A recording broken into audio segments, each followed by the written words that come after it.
Five money क्या है, five money का इस्तेमाल कैसे करते हैं और फाइव मनी से आप इंस्टेंटली 300 रुपीज कैसे कमा सकते हैं। इसके अलावा फाइव मनी के इस्तेमाल करने के बेनिफिट क्या क्या हैं, हर एक चीज के बारे में आज की इस वीडियो में मैं आपको बताने वाला हूं। मैंने पर्सनली फाइव अकाउंट का इस्तेमाल पिछले 2 सालों से किया है, तो आज की इस वीडियो में मैं आपको फाइव अकाउंट के बारे में सब कुछ बताने वाला हूँ। और इसी के साथ साथ आज की इस वीडियो में मैं आपको एक और इंपॉर्टेंट चीज के बारे में बताऊंगा। वो इंपॉर्टेंट सवाल यह है कि क्या आप फाइव अकाउंट का इस्तेमाल कर सकते हैं एज अ प्राइमरी अकाउंट। अगर आपको इस सवाल का जवाब जानना है तो आज की इस वीडियो को एंड तक देखना। सबसे पहले मैं आपको बताता हूं कि आखिर फाइव मनी है क्या। फाइव मनी एक नियो बैंक है एज वेल एज एक फिनटेक कंपनी है जो बैंकिंग की सर्विसेज प्रोवाइड करती है। अगर आप बैंक अकाउंट ओपन करना चाहते हैं और विदाउट एनी हेजिटेशन, तो आपके लिए फाइव मनी एक बेस्ट ऑप्शन होता है, क्योंकि यहाँ पर आपका अकाउंट सिर्फ और सिर्फ आधार कार्ड के बेसिस पर ओपन होता है। जितनी सर्विसेज आपको बैंक में मिलती है उतनी सर्विसेज आपको फाइव मनी के इस कार्ड में और इस एप्लीकेशन में मिलेगी। अगर आपको स्कैन एंड पे का फीचर यूज करना है तो आप स्कैन एंड पे का फीचर भी यूज कर सकते हैं। अगर आपको म्यूचुअल फंड में इन्वेस्टमेंट करना है तो इस एप्लीकेशन के थ्रू आप म्यूचुअल फंड में भी इन्वेस्टमेंट कर सकते हैं। करंटली यहाँ पर बहुत सारे ऐसी स्कीम्स अवेलेबल हैं जहां पर आप इन्वेस्टमेंट कर सकते हैं म्यूचुअल फंड में और बहुत ही अच्छे रिटर्न कमा सकते हैं। आपको फाइव मनी में इन्वेस्टमेंट करने के लिए अलग से डीमैट अकाउंट ओपन करने की जरूरत नहीं पड़ेगी। और अगर आपको म्यूचुअल फंड में इन्वेस्टमेंट करना है तो यहाँ पर म्यूचुअल फंड में इन्वेस्टमेंट करने के लिए भी अलग से अकाउंट ओपन करना पड़ता है।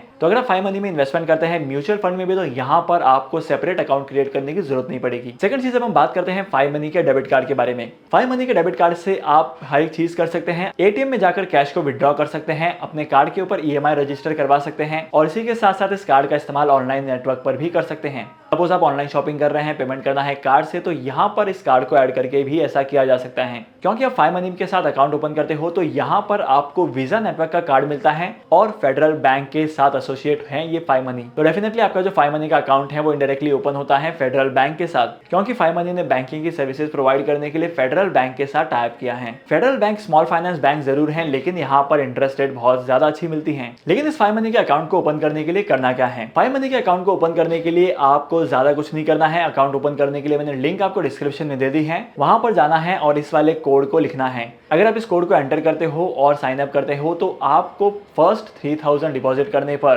300 से लेकर 100 रुपए के बीच की इनकम हो जाएगी डायरेक्टली, जिसे हम लोग साइन अप बोनस भी कहते हैं। तो फाइव मनी क्या है ये पता चल गया, फाइव मनी के बेनिफिट क्या क्या होते हैं ये पता चल गया, और इसी के साथ साथ फाइव मनी का अकाउंट ओपन कैसे करते हैं ये भी पता चल गया है। अब हम लोग आते हैं सबसे इंपॉर्टेंट पॉइंट पर, और सबसे बड़ा पॉइंट यहाँ पर यह है कि आपको मिलते हैं रिवॉर्ड पॉइंट्स। जी हाँ दोस्तों, अगर आप फाइव मनी का इस्तेमाल करते हैं तो यहाँ पर आपको बहुत सारे रिवॉर्ड पॉइंट्स मिलते हैं, डिस्काउंट कूपन्स मिलते हैं। जैसे कि आपके पास किसी और फिजिकल बैंक का डेबिट कार्ड है और आप इसका इस्तेमाल करते हैं तो आपको उतने रिवॉर्ड पॉइंट्स नहीं मिलते हैं, बट इस फाइव मनी के डेबिट कार्ड के ऊपर भी आपको रिवॉर्ड पॉइंट्स मिलते हैं। हम लोगों ने बहुत सारे क्रेडिट कार्ड को देखा है जहां पर रिवॉर्ड पॉइंट्स मिलते हैं, लेकिन ये पहला ऐसा डेबिट कार्ड है जहां पर रिवॉर्ड पॉइंट्स मिलते हैं। तो डेफिनेटली आपको फाइव मनी के कार्ड को और फाइव मनी की सर्विस को एक बार तो इस्तेमाल करके देखना चाहिए। लेकिन क्या फाइव मनी का इस्तेमाल एज अ प्राइमरी अकाउंट के तौर पर कर सकते हैं? देखो, मैंने ना फाइव मनी का इस्तेमाल करके बहुत सारे ट्रांजेक्शन किए हैं, 1 लाख रुपीज के, 50,000 के, SIPs में भी इन्वेस्टमेंट करके देखी है, कोई इशू नहीं आया है। लेकिन मैं आपको पर्सनली यही रिकमेंड करूंगा कि आप इस अकाउंट को प्राइमरी अकाउंट के तौर पर यूज मत करो, क्योंकि किसी भी बैंक अकाउंट को प्राइमरी अकाउंट के तौर पर इस्तेमाल करने का मतलब होता है कि आप जितने भी बड़े बड़े ट्रांजेक्शन हैं वो इसी बैंक अकाउंट से करेंगे। नो डाउट आपको यहाँ पर कुछ चार्जेस पे करने के बाद चेकबुक भी मिलती है, लेकिन अगर आप गलती से भी कुछ ऐसा काम कर देते हैं जिसकी वजह से आपको